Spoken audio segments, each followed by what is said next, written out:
మీ యొక్క ఓటు హక్కును వినియోగించుకొని మంచి ప్రభుత్వాన్ని ఎన్నుకోండి.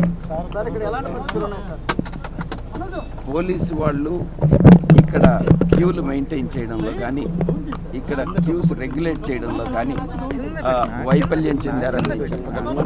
కలెక్టర్ గారికి చెప్పాను, ఎస్పీ గారికి చెప్పాను, డిఎస్పీ గారికి చెప్పాను. వాళ్ళందరూ కూడా ఇక్కడికి వచ్చి రెగ్యులేట్ చేస్తామని చెప్పారు. వాళ్ళు చెప్పేటటువంటి కంప్లైంట్, మేము అడిక్వేట్ ఫోర్సెస్ని, ఎలక్షన్ కమిషన్ని, కేంద్ర ప్రభుత్వాన్ని అడిగినప్పటికీ కూడా వాళ్ళు అడిక్వేట్ ఫోర్సెస్ ఇవ్వలేదు కాబట్టి మేము ఇక్కడ క్యూలు మెయింటైన్ చేయలేకున్నాము అన్నటువంటి విషయాన్ని వాళ్ళు ఎక్స్ప్రెస్ చేయడం జరిగింది.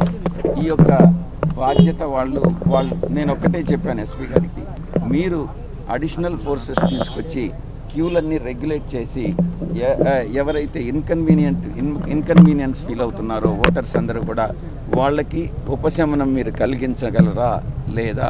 మీరు అలా కలిగించలేనట్లయితే మీరు ఎన్నో సేవా సంస్థలు ఉన్నాయి, ఆ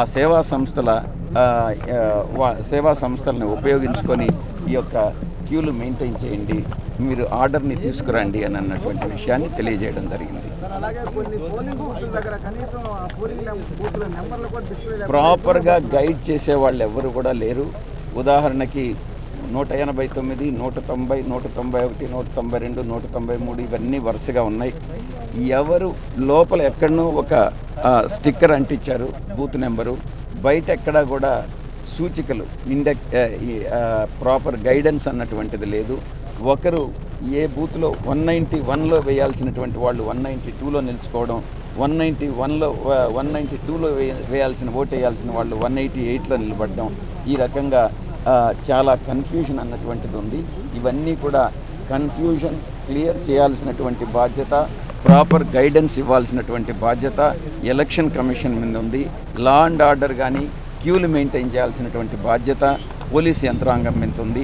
వీళ్ళు పూర్తిగా వైఫల్యం చెందారు అన్నటువంటి విషయం మాత్రం నేను చెప్పగలను. ఓటర్లకి మీరు సంయమనం పాటించండి.